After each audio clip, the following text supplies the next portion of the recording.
Hello, everyone. This is the second Capricorn full moon this month, actually, in this period, because there was one right after the summer solstice, and now it's an anaretic full moon. What does it mean, anaretic? It means that the celestial objects are at the very end of the signs, and karmically, it means that the native hasn't been able to surpass or resolve the issues related to that particular planet.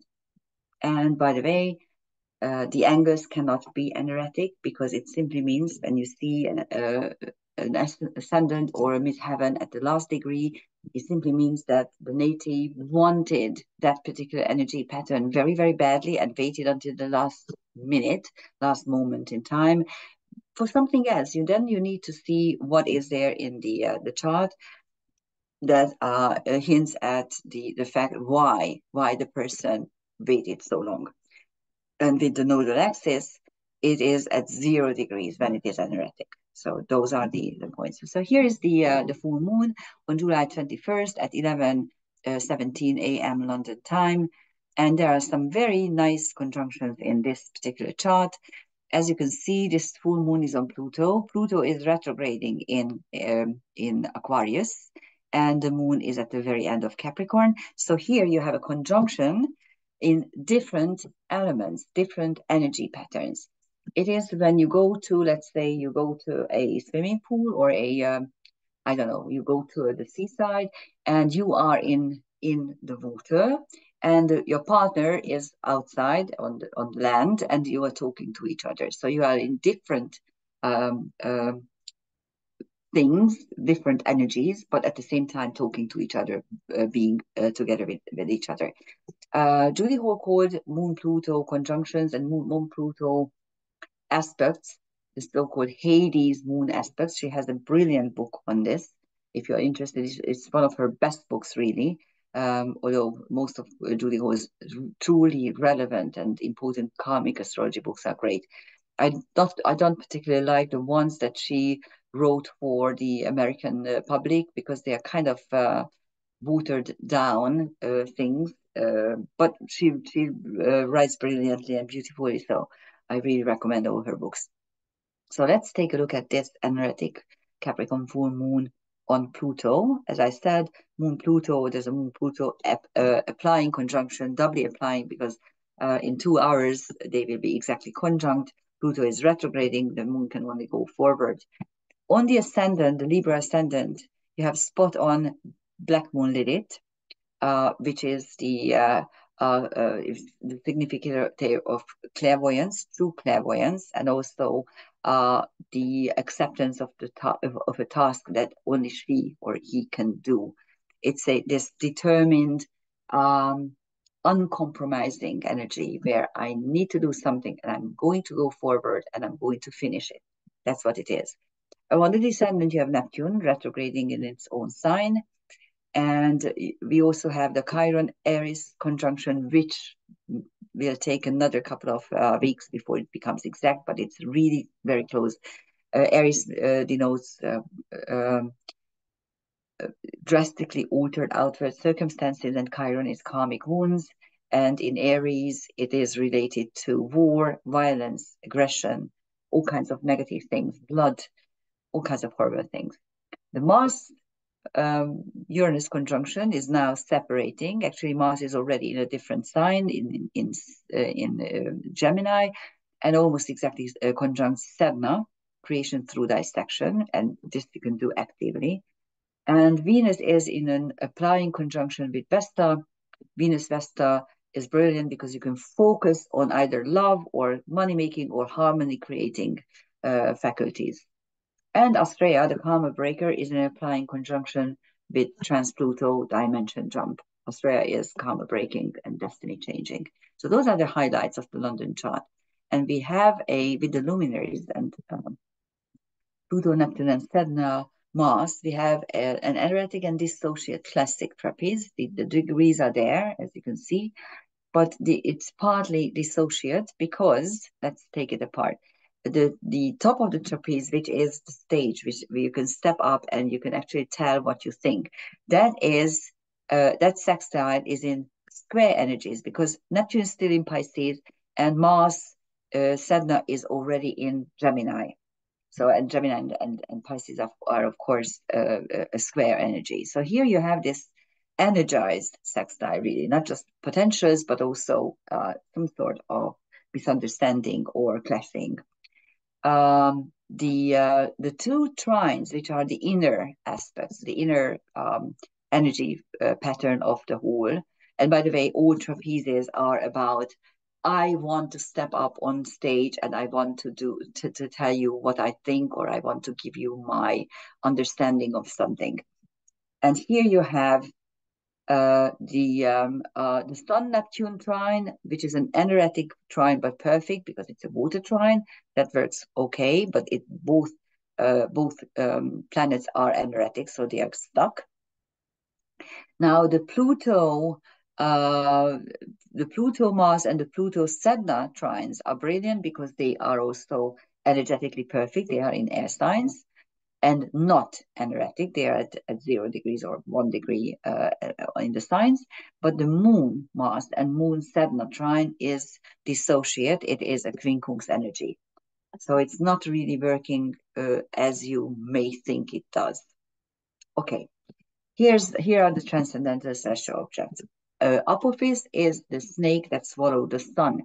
So actually, this particular full moon kind of threatens us that we are going to be swallowed by energies higher and bigger than us, could be.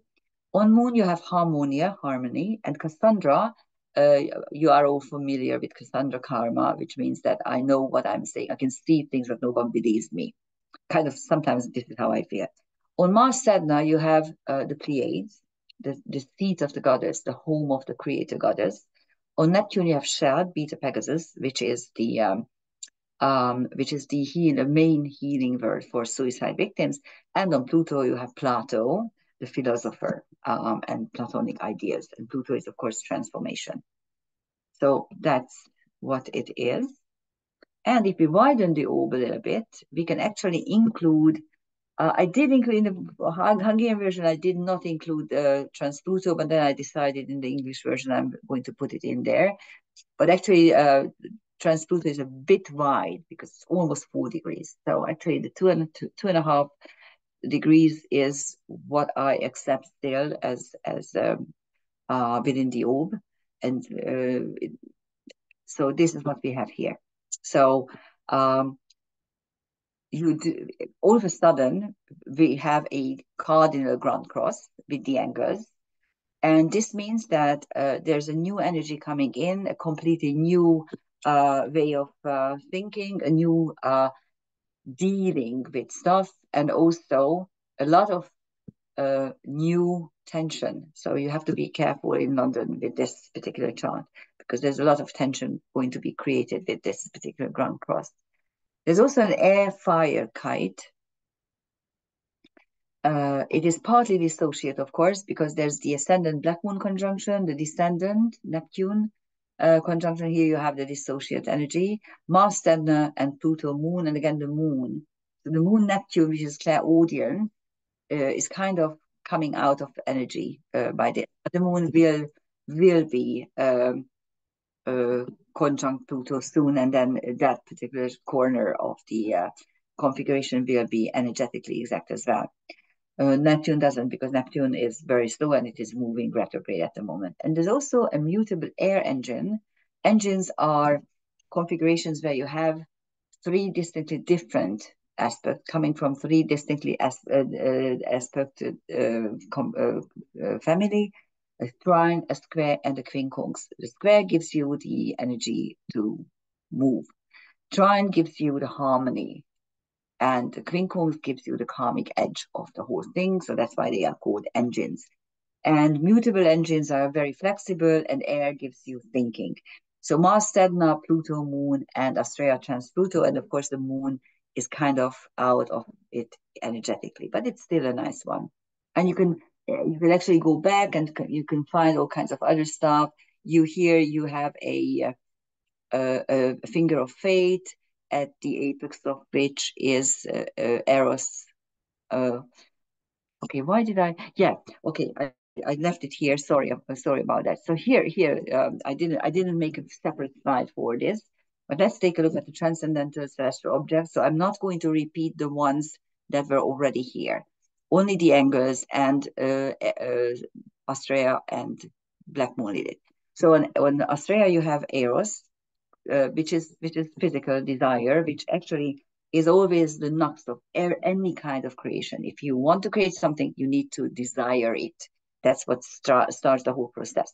And on the ascendant Lilith conjunction, Black Moon Lilith, you have zero, which is two things: either zero, which means zero, nothingness, but also how to live out of nothing. It very often describes that type of feeling.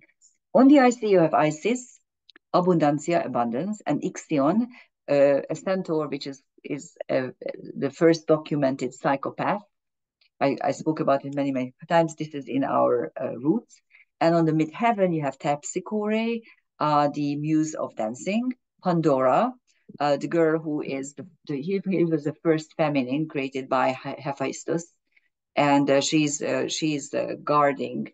Actually, she's opening the Plutos where all the trials and tribulations of mankind were held, and they are flying out. And chaos, which is a very interesting thing on the midheaven. So we can expect some sort of chaos. Unfortunately, but chaos is always very flexible. Um, Bernard Brady has a wonderful book and a couple of articles as well. She calls it chaosmos, where because the cosmos is created from chaos, and she describes astrology actually as a chaosmos thing. And so, yeah, most of us, the older we get, the less we like chaos around us. And at the moment, everything is pushed into chaos here in Europe and elsewhere as well. So we want order, but the problem is that the new order always comes out of chaos first. So funnily, the powers that be wanted to push this program chaos on us. This was the pandemic. This is the wars raging everywhere. This is the green agenda, all the idiocy that is flying around. But out of this could come something brand new and beautiful. And I'm really, really bracing myself for the Neptune Saturn conjunction in at the very, very beginning of Aries, sometime next year. They will be there, but final ingress I think is only in 26. Okay, so you have all kinds of things here besides the, I think I spoke about this already. Okay, here. What we have, another thing is that we do have a fixed D-square and a finger of fate at 24 to 26 degrees at the signs. And the two are forming together, but you don't have the semisextile between Mercury and Juno, because Mercury is at the farther end of the orb, and Juno is at the closer end. So this is 24 degrees and this is 26 degrees. So you don't have the semisextile here. But other than that, the focal point is the Aries Chiron conjunction, really. This is a fixed T-square. The fixed T-square is made up by Mars, Uranus, Mercury, and Lilith. And the apex is Mercury, and Uranus are in a special relationship because Uranus is a higher octave of Mercury. This is a fixed square, so expect not to understand stuff or pay attention to what your premonitions and what your thoughts are telling you and what they say to you through the mouth, because they are going to be in big contradiction. And Lilith, of course, is revolt against injustice. Okay, and there's also a finger of fate, at the apex of which is the Chiron Aries conjunction, drastically altered outward circumstances causing further pain. And Juno Lilith, the Juno Lilith sextile is funny because they are so different. Lilith is revolt against injustice and the single person, really, because she left Adam. And Juno is the committed spouse. So here, this is what you need to somehow reconcile in order to make it work. Okay. We do have some transcendental objects as well. On Mercury, there's Metis. Metis. I don't know how to pronounce it in English. I apologize. But she was the mother, not the birth mother, because she didn't give birth per se, but she was the mother of Pallas Athena. The problem is that Zeus asks her to turn herself into a fly and then swallows the fly. And this is how Pallas Athena is born from his head. So Metis is the goddess of wisdom. Talking about wisdom, I mean, what a stupid way to die, really, to believe the chief god and whatever. Okay, so Mercury is, we require some sort of wisdom. On Uranus, there are two centaurs or TNOs really, Lempo and Alicanto. Lempo is the god who changes into a demon because the times change and the perspectives change. And Alicanto is the nocturnal bird who is eating precious metals as a food.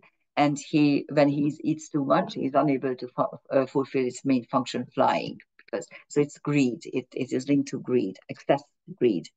And Algol, of course, is Beta Perseus, and the Mars Uranus conjunction was on Algol, but Uranus keeps staying at this degree, so it will be there up till for another couple of weeks, for 2 weeks for sure.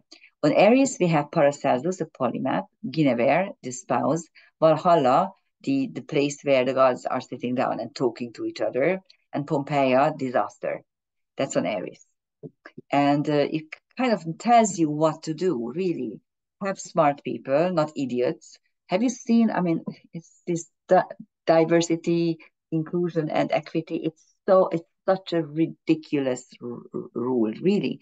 In order to be a Secret Service officer, I think what you need is to be big and to be competent and to be able to use your weapons. No, you don't need to be female. You don't need to be this. You don't need to be that. You need to be competent. And so it is with many other jobs. And just because there's diversity and inclusion, you won't become smart. That's the problem. So they are lying to you if they think that you can, this whole intersectionality, it's such a bad idea because incompetent people are getting to jobs which require competence and knowledge and understanding and hard work. And just because you were born this or that doesn't give you the competence. So I don't know how long this madness is going to be, but this is what we should do. We should talk about important stuff, Valhalla. Otherwise, we are going to perish, Pompeia. And then Lilith, you have Hidalgo, the Mexican war hero, and Deucalion, which is a very important TNO. It describes survivor and being the chosen one. And that I know that some of my American friends don't like Trump, actually hate Trump. But you have to admit that he was really saved by some kind of divine energy. Otherwise, I mean, this whole thing, he could have died on the spot. And no, I never wish anyone's death. And I think it's very, very wrong to wish anyone's death like this. And I'm not going to talk about it because you can believe what you want, and you can. And actually, it's quite funny because my oldest American friends, my best friend Jim, he loves Trump, and he thinks that he was the best president so far. And the problem is that mainstream legacy media depicted the way he is depicted, and of course never said anything bad about any other. I mean, I'm not even telling his name because that's it. You can look at, and just one sentence more because I owe this to us, that for us the 4 years of Trump presidency was really a trump card because he didn't interfere. He sent us an ambassador who was nice and brilliant and hardworking and concentrated on the stuff that he was supposed to, and didn't play the advocate of some issue that he has no right to meddle into. And there were no wars. And to me, this is enough. I'm sorry, this is enough. If you have a president that doesn't start a war and doesn't interfere with other nations' affairs, that's all I ask. Okay, so here you have my ideas. And we also have another finger of fate, at the apex of which there's Ceres, the nurturing principle, which in Capricorn is a very serious nurturing energy. The Vesta Venus on the one hand, and Jupiter on the other hand focuses on the sex side, which is how to resolve it. Jupiter Venus is big luck and little luck.